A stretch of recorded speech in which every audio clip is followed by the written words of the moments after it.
नमस्कार साथियों, कैसे हैं आप सभी लोग। आशा करता हूं बढ़िया होंगे और अपनी पढ़ाई को सुचारू रूप से जारी रख रहे होंगे। तो आज मैं आपसे बात करूंगा 3 फरवरी 2023 के कुछ important current affair class notes पर, और इसमें आपको ललन टॉप क्वेश्चन भी कराऊंगा। मैं आपको संबंधित करंट अफेयर को रिलेट करके आपको बताऊँगा और एक बढ़िया सा रिविज़न आपका मैं करवाऊँगा, जिससे कि आपको कहीं और भटकना ना पड़े, कहीं और किसी और क्लास को देखना ना पड़े। ठीक है, तो करंट अफेयर का आप टेंशन ना लीजिए, स्ट्रेटेजी का आप टेंशन ना लीजिए। पूरी शिद्दत के साथ इस वीडियो को देख लीजिए और कानों में अगर आपने अभी तक ईयरफोन को नहीं लगाया हो तो ईयरफोन को अपने लगा लीजिए, जिससे कि आपको मेरी आवाज़ सुनाई दे और आपका रिवीजन अच्छी तरीके से हो पाए। तो आइए शुरुआत करते हैं पहले क्वेश्चन से और देखते हैं पहला क्वेश्चन हमारा क्या कह रहा है। सप्तऋषि अवधारणा की प्राथमिकताएँ। तो आप सभी को पता है ये सप्तऋषि हमारी अवधारणाएँ ली गई हैं, और इस बार ये अवधारणाएं किसकी प्राथमिकताएं हैं। तो हमारे बजट 2023-2024 की हमारी क्या है, अवधारणाएं हैं। ये हमारी क्या है, प्रॉपर्टीज हैं। ठीक है, यानी अवधारणाएं हैं, हम कह सकते हैं। तो आप सभी को पता है कि जो हमारा बजट पेश किया गया इस बार, ये बजट 2023-24 अमृतकाल का पहला बजट है। और किसके द्वारा, तो निर्मला सीतारमण जी के द्वारा इसे पेश किया गया। और इनका ये 5वां आपका क्या है, निर्मला सीतारमण जी का 5वां आपका बजट है। बजट शब्द का भारतीय संविधान में कहीं उल्लेख नहीं किया गया, इसके स्थान पर वार्षिक वित्तीय विवरण का उल्लेख किया गया आर्टिकल 112 में।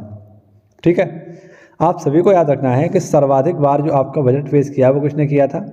तो सर्वाधिक बार बजट पेश किया है किसने, ये आपको पता होगा, मोरारजी देसाई जी के द्वारा। मोरारजी देसाई के द्वारा 10 बार आपका बजट पेश किया गया था। वहीं पर मैं आपसे अगर पूछूं कि रेल बजट, सर्वाधिक बार रेल बजट किसके द्वारा पेश किया गया, तब आपका आंसर होना चाहिए जगजीवन राम। बाबू जगजीवन राम थे आपके, इनके द्वारा सबसे ज़्यादा बार आपका रेल बजट पेश किया गया था। ठीक है, 7 बार। कितने बार, 7 बार इन्हें रेल बजट पेश किया था। आप सभी को पता है कि 1924 में क्या हुआ था, एक समिति बनाई गई, एकवर्त समिति, और इस एकवर्त समिति की सिफारिश पर क्या किया गया था, आम बजट से रेल बजट को अलग कर दिया गया। आम बजट और रेल बजट क्या हो गया, आपके अलग हो गए। आप सभी को पता है इनका विलय कर दिया गया फिर 2017 में। आम बजट का रेल बजट में क्या कर दिया, या रेल बजट का आम बजट में विलय कर दिया।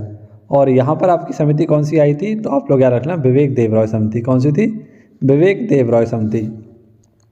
अब मैं आपसे पूछूं कि पहली महिला जिसके द्वारा रेल बजट पेश किया गया, पहली महिला रेल बजट किसके द्वारा पेश किया गया था, तो रेल मंत्री के द्वारा रेल बजट पेश किया जाता था। तब आपकी कौन थी, तो ममता बनर्जी थी, जो वर्तमान में आज की कौन है, आपकी वर्तमान में पश्चिम बंगाल की मुख्यमंत्री हैं। ठीक है, आपको पता होगा लालू प्रसाद यादव है ना, जो वर्तमान में आप सभी को पता है कहाँ है, और उससे पहले ये बिहार के मुख्यमंत्री थे, और उससे भी पहले ये क्या थे आपके, तो रेल मंत्री थे। तब बात थी आपकी 2004 से 2009 के बीच ये रेल मंत्री रहते हैं। और इन 6 वर्षों में इन्होंने क्या किया, इन 6 वर्षों में इन्होंने 6 बार लगातार रेल बजट पेश किया है ना, और लगभग 108 बिलियन डॉलर का इन्होंने भारत में क्या किया, बजट पेश किया था, ऐसा मान लीजिए इन 6 वर्षों में। तो 2004 हो गया, 2005 हो गया, 2006, 2007, 2008 और 2009। तो टोटल इन्होंने कितने, 6 बजट पेश किए थे। लेकिन सर्वाधिक आपके किसने किए थे, 7 बार। तो आपके सर्वाधिक जो रेल बजट पेश किए थे वो किसने, जगजीवन राम ने किए थे। ठीक है, तो ये भी आपको याद रखना था। अब देखिए 2023 की अगर हम बात करें बजट की, तो इसमें आपकी 7 प्राथमिकताएं हैं। ये 7 प्राथमिकताएं आपको याद रखनी होंगी। किस प्रकार से आपको याद करना है मैं आपको बताता हूँ। समावेशी विकास, यानी सबका साथ सबका विकास। हरित विकास, ये आपको याद हो जाएगा। युवा शक्ति, ये आपको याद हो जाएगा। अंतिम छोर तक पहुँचना या पहुँचाना, इसका अर्थ है। अवसंरचना और निवेश, क्षमताओं को उभारना, वित्तीय क्षेत्र। ठीक है, इसका 7वां जो क्या है प्राथमिकता, वो है वित्तीय क्षेत्र। तो आप 1-2 बार मेरे साथ दोहराएंगे तो आपको याद हो जाएगा। जैसे समावेशी विकास, हरित विकास, युवा शक्ति, अंतिम छोर तक पहुंचना, अवसंरचना और निवेश, क्षमताओं को उभारना और वित्तीय क्षेत्र। ये क्या है, इसकी 7 प्राथमिकताएं हैं। तो यहाँ से आपसे पूछेगा कि निम्नलिखित में से कौन सी प्राथमिकता भारतीय बजट 2022-23 की नहीं है। तो आपको ये 7 याद करनी पड़ेगी अगर आपको बजट में से 1 नंबर लेना है तो। ठीक है, आगे भी हम कुछ योजनाओं पर बात करेंगे जो बजट 2023 में इनकी घोषणा की गई है। जैसे कि आपको पता है गोवर्धन योजना, ये अवशिष्ट आमदनी से संबंधित है आपकी, ठीक है। अवशिष्ट को ख़त्म करना, जैसे गोबर से क्या क्या आपका बन सकता है, कैसे आपकी एनर्जी रिन्यूज हो सकती है, तो उस पर बात करी गई है गोवर्धन योजना पर। अमृत धरोहर योजना आई है एक, इसमें 75 आपकी जो रामसर साइट है उनको क्या करना है, संरक्षित करना है। एक पीएम प्रणाम योजना है, भूमि प्रदूषण को रोकना है। एक आई है मिष्टी योजना, ये मैग्रोव वनस्पति को संरक्षण करने के लिए आई है। तो ये चारों भी योजनाएं आपको याद रखनी है, ठीक है। आई होप आपको ये याद रहेगा, क्योंकि अगर देखो बजट से संबंधित कोई भी क्वेश्चन आया तो मैं आपको ये स्लाइड कराने वाला हूँ 101% मैं आपको बार बार ये स्लाइड कराने वाला हूँ। इसे मैं आप अपने लिए और आपके लिए सेव करके रखूँगा। अब देखिए क्वेश्चन नंबर 2 क्या कहता है हमारा। क्वेश्चन नंबर 2 हमसे बोल रहा है कि बजट 2023-24 के तहत व्यक्तिगत आयकर व्यवस्था में कितनी आय को कर मुक्त करने की घोषणा की है, ठीक है।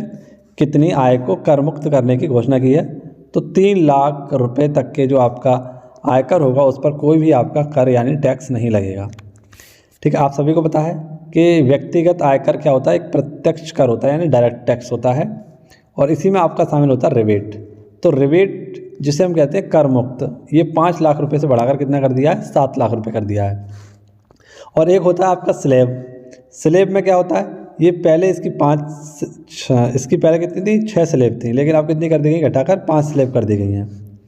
जैसे आपका 0 से 2.5 लाख रुपए तक पर आपका कोई टैक्स नहीं लगेगा, 0 से 3 लाख रुपए तक के पर कोई टैक्स नहीं लगेगा, 3 से 6 लाख रुपए पर आपका 5% टैक्स लगेगा, 6 से 9 लाख रुपए पर आपका 10% टैक्स लगेगा, 9 से 12 लाख रुपए पर आपका 15% टैक्स, और 12 से 15 लाख रुपए पर आपका 20% टैक्स, और 15 से आपका अधिक है अगर कमाई आयकर तो आप पर 30% का टैक्स लगने वाला है, ठीक है। तो इसमें 2 टैक्स स्लैब को शामिल किया गया, जबकि 3 से 6, 6 से 9, 9 से 12, 12 से 15 और 15 से अधिक जो है इन पर आपके टैक्सों के स्लैब करे गए हैं। तो ये पहले कितने थे, 6 थे, लेकिन अब इनको कितना कर दिया है, 5 कर दिया गया है। तो ये भी आपके लिए थोड़ी सी बात हो सकती है, कौन सी, राहत की बात हो सकती है।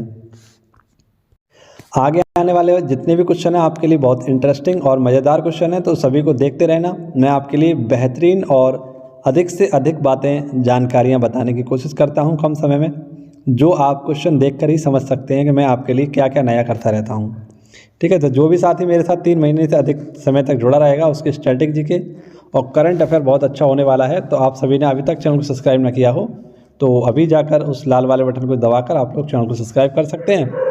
और आप यदि इस वीडियो को किसी अदर चैनल से देख रहे हैं तो जाकर आप KGF यूट्यूब चैनल को क्या कर सकते हैं, सब्सक्राइब कर सकते हैं, ठीक है। चलिए अब क्वेश्चन नंबर 3 की बात करते हैं। त्रिशक्ति प्रहार। त्रिशक्ति प्रहार क्या होता है, ये त्रिशक्ति प्रहार तो संयुक्त सैन्य अभ्यास है आपका, और हाल ही में इसको शुरुआत किया गया है पश्चिम बंगाल में। ये कैसा है, प्रशिक्षण अभ्यास है आपका, और यहाँ की CM कौन है, ममता बनर्जी, और गवर्नर कौन है यहाँ के, CV आनंद, ठीक है। तो इनके यहाँ पर क्या किया गया है, इसको शुरू किया गया है भारतीय सेना के द्वारा, और भारतीय सेना के अध्यक्ष कौन है आपको बताइए, मनोज पांडे जी हैं वर्तमान में। ऐसे ही हाल ही में आपके 2-3 और हुए हैं युद्धाभ्यास, उनको समझ लेते हैं। जैसे एम्फेक्स युद्धाभ्यास हुआ था काकीनाड आंध्र प्रदेश में, और आंध्र प्रदेश की नई राजधानी क्या है आपको बताइए, विशाखापट्टनम। क्या हो चुकी है, विशाखापट्टनम। टोरपैक्स ये शिलोंग की है। साइक्लोन फर्स्ट ये राजस्थान में आयोजित किया गया है, भारत और मिस्र के साथ में पहली बार इसको आयोजित किया जाएगा, ठीक है। चलिए अगर बात आई है किसकी, युद्धाभ्यासों की, तो कुछ युद्धाभ्यास मैं आपसे पूछता हूँ। जैसे बताइए धर्म गॉर्जियन ये किसके साथ होता है, वीर गॉर्जियन किसके साथ होता है, सिन्युमित्री किसके साथ होता है ना, सिन्युमित्री। तो इसका आंसर दीजिए, इन तीनों का आंसर एक ही है और वो हो जाता है जापान। कौन हो जाता है, जापान के साथ। अगर मैं आपसे पूछूं वज्र प्रहार, वज्र प्रहार किसके साथ होता है, मैं आपसे पूछूं युद्धाभ्यास किसके साथ होता है ना, तो इसका भी आंसर क्या हो जाएगा, एक ही हो जाएगा, वो हो जाएगा अमेरिका।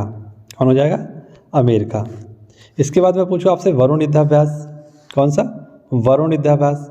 मैं आपसे पूछूं गरुण युद्धाभ्यास, मैं आपसे पूछूं शक्ति युद्धाभ्यास, है ना, और मैं आपसे पूछूं कौन सा, मैं आपसे पूछूं अगर एक्स डेजर्ट नाइट, कौन सा, एक्स डेजर्ट नाइट। तो इन चारों का आंसर क्या हो जाएगा, एक, वो हो जाएगा कौन सा, फ्रांस। कौन सा हो जाएगा, फ्रांस, ठीक है। मैं आपसे पूछूं अजय वॉरियर, कौन सा, अजय वॉरियर। तो ये अजय वॉरियर किसके साथ हो जाएगा, ब्रिटेन के साथ। किसके साथ हो जाएगा, ब्रिटेन के साथ। और एक बहुत ही फेमस युद्धाभ्यास है आपका जिसे हम मालाबार युद्धाभ्यास कहते हैं। क्या कहते हैं? मालाबार युद्धाभ्यास। तो इसमें आपके 4 देश जापान, अमेरिका, इंडिया और ऑस्ट्रेलिया शामिल है। ठीक है, जापान, अमेरिका, इंडिया, ऑस्ट्रेलिया। तो ये आप लोग याद रख लेना। अब देखिए क्वेश्चन नंबर 4 आपका क्या कह रहा है। क्वेश्चन नंबर 4 कहता है आपसे भारतीय तटरक्षक बल द्वारा कौन सा स्थापना दिवस मनाया गया। तो भारतीय तटरक्षक बल आपको पता है हम इसे क्या कहते हैं? इंडियन कोस्ट गार्ड कहते हैं। क्या कहते हैं इसको? इंडियन कोस्ट गार्ड कहते हैं इसको। और इसकी स्थापना कब हुई थी? तो 1978 से इसकी स्थापना हुई थी। वीरेंद्र पठानिया इसके वर्तमान में हेड हैं। और ये अपना स्थापना दिवस कब मनाता है? 1 फरवरी को मनाता है। इस बार इसने ये अपना 47वां स्थापना दिवस मनाया। ठीक है, रक्षा मंत्रालय के अधीन आता है। अब 1 जनवरी को किसके द्वारा? DRDO के द्वारा अपना स्थापना दिवस मनाया जाता है। नीति आयोग का स्थापना दिवस मनाया जाता है। RBI का स्थापना दिवस मनाया जाता है। ठीक है, RBI का तो वैसे 1 अप्रैल को बनाते हैं, माफ़ करना, कब बनाते हैं? 1 अप्रैल को। कब बनाते हैं? 1 अप्रैल को। हालांकि इसका राष्ट्रीयकरण जो हुआ था वो 1 अप्रैल को हुआ था 1949 में। ठीक है, सॉरी 1 जनवरी को इसका राष्ट्रीयकरण हुआ था 1949 में। 1 दिसंबर में BSF का स्थापना दिवस मनाते हैं। 1 दिसंबर को एड्स दिवस भी मनाते हैं। 15 अगस्त को इसरो का स्थापना दिवस मनाते हैं। किसका? इसरो का स्थापना दिवस मनाते हैं। अब बात करें तटरक्षक की बात आई है तो भारत का तटीय सीमा कितनी है? तो 7516 किलोमीटर का है आपकी तटीय सीमा है। ठीक है, जिसमें सर्वाधिक तटीय सीमा किसकी है? गुजरात की है। किसकी है? गुजरात की है। और सबसे कम किसकी है? गोवा की है। दूसरे नंबर पर सबसे ज़्यादा किसकी है? तो दूसरे नंबर सबसे ज़्यादा है आंध्र प्रदेश की। किसकी है? आंध्र प्रदेश की। आगे देखिए अगला क्वेश्चन। ये क्वेश्चन मैं आपको समझाऊंगा, बहुत ही सरल तरीके से आपको ये समझ में आना चाहिए। देखिए पूछा गया है सुप्रीम कोर्ट द्वारा निष्क्रिय इच्छा मृत्यु के नियमों पर सरलीकरण किया गया है। देखिए सबसे पहले समझते हैं कि ये इच्छा मृत्यु क्या होती है। इच्छा मृत्यु का मतलब होता है, इसे इंग्लिश में कहते हैं यूथेनेसिया। क्या कहते हैं? यूथेनेसिया। ये जो यूथेनेसिया होती है 2 प्रकार की होती है। एक तो आपकी होती है सक्रिय, एक होती है निष्क्रिय। सक्रिय वाले को हम बोलते हैं एक्टिव और इसे बोलते हैं पैसिव। ठीक है, अब इसमें होता क्या है सक्रिय वाले में? तो इसमें एक शीतल इंजेक्शन लगाते हैं। कैसा? Lethal injection. कैसा लगाते हैं? Lethal injection. और भारत में ये पूर्णतः क्या है आपका प्रतिबंधित है, लेकिन लागू कहाँ पर है? स्विट्जरलैंड में ये लागू है। ये जो आपका लीथल इंजेक्शन होता है, लीथल इंजेक्शन जैसे मान लीजिए आप गए हॉस्पिटल और वहाँ जाकर आपने क्या कह दिया कि मैं अपनी इच्छा मृत्यु से अपनी आत्महत्या करना चाहता हूँ। तो इसमें क्या होगा, आपको एक इंजेक्शन दिया जाएगा और कुछ समय बाद उसको लगने से आपको नींद आएगी और उसी नींद के दौरान आपकी क्या हो जाएगी? मृत्यु हो जाएगी। तो आपको बहुत ही एक्टिव तरीके से क्या हो जाएगा? आपकी मृत्यु हो जाएगी। निष्क्रिय में क्या होता है? इसमें आपको मान लीजिए आप बहुत ही भयंकर बीमारी से ग्रसित हैं और बहुत दिनों से पीड़ित हैं, तब आपका क्या होगा? जैसे ऑक्सीजन मास्क लगा होगा उसको हटा दिया जाएगा, या आपका ऑक्सीजन सिलेंडर बंद कर दिया जाएगा, या आप अगर वेंटिलेटर में लेटे हुए हैं तो आपको वेंटिलेटर से अलग कर दिया जाएगा।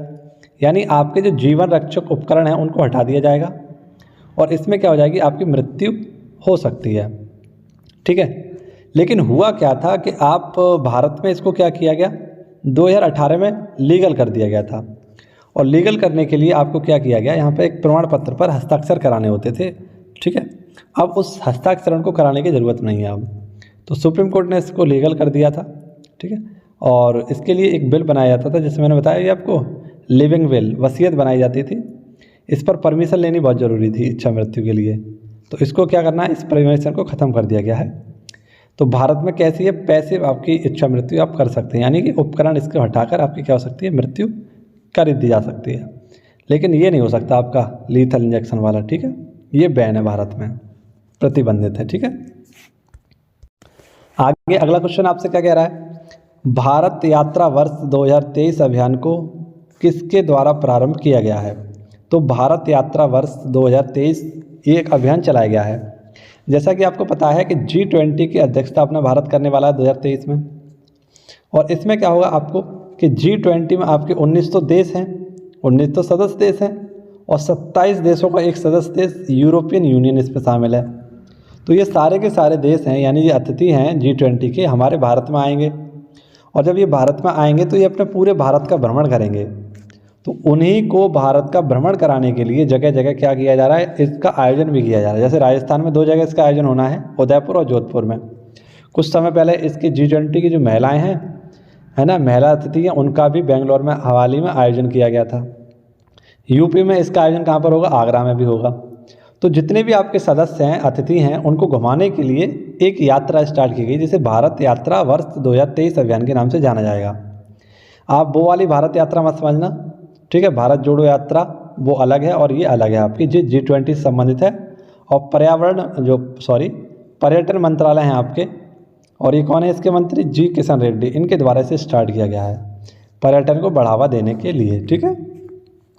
तो ये लोग आएंगे, देखेंगे भारत को, समझेंगे भारत को। तो यहाँ पर क्या बनाया गया है, जगह जगह एक लोगो बनाए गए हैं G20 के लिए, इस यात्रा के लिए आपके लोगो बनाए गए हैं नमस्ते। और इस नमस्ते लोगो में इतना खूबसूरत नमस्ते लोगो बनाया गया है आपका कि इसमें पूरा का पूरा भारत के जो प्रसिद्ध स्थल हैं, जैसे आपका स्टैचू ऑफ यूनिटी है, स्टैचू ऑफ लिबर्टी है, आपके स्टैचू ऑफ नॉलेज है, कई प्रकार की आपके जो स्टैचूज हैं उनको एक प्रकार से उसमें प्रदर्शित किया गया। यानी भारत के जितने भी प्रसिद्ध स्थल हैं वो सारे के सारे इसमें दिखाए गए हैं नमस्ते लोगों में, ठीक है। आप अगर गूगल पर सर्च करें तो इसको देख लेना एक बार, मैं दिखाता हूँ वरना आपको, ठीक है। चलिए वो आप देख लेना एक बार। चलिए आगे देखते हैं। और अगले क्वेश्चन में हमसे पूछा गया है, देखिए क्या है अगला क्वेश्चन, शांति भूषण का निधन। तो शांति भूषण कौन थे, 57 वर्ष की उम्र में इनका निधन हुआ है। और ये वकील थे, बहुत ही फेमस आपके कानून मंत्री भी रह चुके हैं। मोरारजी देसाई के द्वारा इन्हें कानून मंत्री का पद पर रखा गया था। आपको पता है इनको ये प्रसिद्धि कैसे मिली, इनको प्रसिद्धि मिली इंदिरा गांधी केस के दौरान। इंदिरा गांधी केस क्या था, इलाहाबाद हाई कोर्ट में इसको पेश किया गया था और 1974 में इनकी मेंबरशिप को समाप्त कर दिया गया था। तो उसके लिए जो आपका केस दायर किया था वो इन्हीं के द्वारा किया गया था, शांति भूषण के द्वारा। और इनके बेटे हैं बहुत ही फेमस प्रशांत भूषण जी। तो समझ लीजिए इनका निधन हुआ है हाल ही में, ठीक है। जैसे आपका मुलायम सिंह यादव जी का निधन हुआ, दिलीप महालनोबिस जी का निधन हुआ है, बालकृष्ण दोषी का निधन हुआ है। इन तीनों व्यक्तियों को क्या किया गया है, भारत के पद्म विभूषण से भी सम्मानित किया गया, पद्म विभूषण से इनको सम्मानित किया गया है। 3 अन्य व्यक्ति कौन कौन से हैं, तो वे भी जान लीजिए कौन कौन से हैं। एक तो आपके SM कृष्ण हैं, कौन है, SM कृष्ण हैं। एक आपके हैं श्रीनिवासन जी, कौन है, श्रीनिवासन जी। और एक हैं आपके बालकृष्ण दोषी जी हो गए, ये तो इधर हो गए आपके, है ना, हुसैन। एक है आपके जाकिर हुसैन, कौन है, जाकिर हुसैन। तो इन 6 व्यक्तियों को क्या दिया गया, आपका पद्म विभूषण दिया गया है। और मैंने आपको एक ट्रिक कराई थी इसे याद करने के लिए, आपको शायद याद हो, याद कर लीजिए एक बार। बालक जा श्री कृष्ण के मुलायम दिल पर निवास कर, निवास कर। ये मैंने आपको एक बार कराई थी ट्रिक, जिससे कि आपको पद्म विभूषण याद हो सके। आगे देखिए अगला क्वेश्चन है आपका, राष्ट्रीय खाद्य तेल मिशन ऑयल पॉम के लिए पतंजलि फूड्स लिमिटेड से समझौता किया है नागालैंड ने। आत्मनिर्भरता को बढ़ावा है, तेल आयात को कम करना है और पॉम ऑयल में उत्पादन जो हो रहा है भारत का उसको भी क्या करना है, हमें यूज़ में लेना है। तो नागालैंड और पतंजलि के जो फूड्स लिमिटेड है इन्होंने क्या किया है, समझौता किया है। और आप सभी लोग याद रखना, नागालैंड की राजधानी क्या, कोहिमा। इसकी स्थापना 1 दिसंबर 1963 में की गई थी। और नागालैंड का सर्वोच्च चोटी जो है इसका नाम है माउंट सारामती। और यहाँ का एक बहुत ही फेमस उत्सव है जिसका नाम है हॉर्नबिल उत्सव। देखो, गायों को हम टी कफ काव कहते हैं, बकरी को हम गरीबों की गाय कहते हैं, ठीक है। ये भी क्वेश्चन याद रख लेना, पूछा गया था। क्वेश्चन नंबर 9 देख लीजिए, आरोहणी पहल प्रशिक्षण कार्यक्रम। आरोहणी पहल प्रशिक्षण कार्यक्रम है उत्तर प्रदेश सरकार के द्वारा, इसे लखनऊ से स्टार्ट किया गया है। और स्कूलों में पढ़ने वाली जो छात्राएं हैं इनको स्वतंत्र और आत्मविश्वासी बनाना है, इसके लिए इसे स्टार्ट किया गया है आरोहणी पहल को। ये 3 चरणों में पूरा होगा। ये 3 चरण कौन कौन से हैं, तो कस्तूरबा गांधी स्कूलों में छात्राओं को ट्रेनिंग दी जाएगी, 2-2 शिक्षकों को ट्रेनिंग दी जाएगी और वे शिक्षिका आपकी क्या करेंगे, महिला शिक्षिका बालिकाओं को ट्रेनिंग देंगी। अब उत्तर प्रदेश की बात आई है तो लोकसभा सीट है, राज्यसभा सीट है, विधानसभा सीट है, विधान परिषद सीट है, डिस्ट्रिक्ट और CM आपको ये मैंने लिख दिया है आपके सामने। लोकसभा सीटें 80 हैं, राज्यसभा सीट 31, विधानसभा सीटें 403, विधान परिषद सीट 100, डिस्ट्रिक्ट आपकी 75 है और CM कितने हैं, योगी आदित्यनाथ जी वर्तमान में CM हैं। आगे देखिए अगला क्वेश्चन है आपका, कल्पना चावला की पुण्यतिथि हरियाणा में इसको क्या किया गया था, इनका जन्म हुआ था करनाल हरियाणा में। तो नासा का एक आप बताइए ये मिशन में गई थी और प्रथम भारतीय अंतरिक्ष यात्री भी हैं ये। तो 2003 में इनका निधन हो गया था कोलंबिया शटल में, ठीक है। घर्षण बढ़ने के कारण जब ये पृथ्वी की ओर बढ़ रही थी तो उसमें आग लग गई और तभी इनकी क्या हो गई, मृत्यु हो गई थी। तो इनकी ये पुण्यतिथि है, ठीक है। हरियाणा में इनका जन्म हुआ था। आगे आपको याद रखना है, कल अभी मैंने आपको एक G20 से संबंधित क्वेश्चन बताया था, तो एक G20 से संबंधित एक और क्वेश्चन आपको, इसको देख लीजिए। जैसे मॉडल G20 शिखर सम्मेलन का उद्घाटन है ना, ये कहाँ पर किया गया है, तो आप सब लोग याद रखना, अमिताभ कांत जी ने मुंबई में इसका आयोजन किया था। ये आपके पूर्व नीति आयोग के उपाध्यक्ष हैं। G20 के शेरपा भी कौन है, आपके अमिताभ कांत है। आप लोग याद रखना, इसका उद्देश्य क्या है, G20 में युवाओं को बढ़ावा देने के लिए आपका मॉडल G20 शिखर सम्मेलन आयोजित किया गया था। आपको पता है G20 में 19 देश हैं और एक आपका क्या है, यूरोपियन यूनियन एक संगठन है जिसमें 27 देश हैं। आपके कितने, 27 देश हैं। वसुधैव कुटुंबकम यानी one earth one future one nation, ये क्या है, इसकी थीम है। 18वीं बैठक भारत इसकी अध्यक्षता कर रहा है। क्वाड 2022 की बैठक टोक्यो जापान में हुई थी। G20 2022 की बैठक जर्मनी में। बिम्स्टेक कोलंबो में। ब्रिक्स चीन में। SCO की बैठक समरकंद उज्बेकिस्तान में। GST की चंडीगढ़ में। SCO फिल्म फेस्टिवल इसका कहाँ पर आयोजन हुआ था, मुंबई में। और 2023 में आपको बताया अफ्रीका में होगा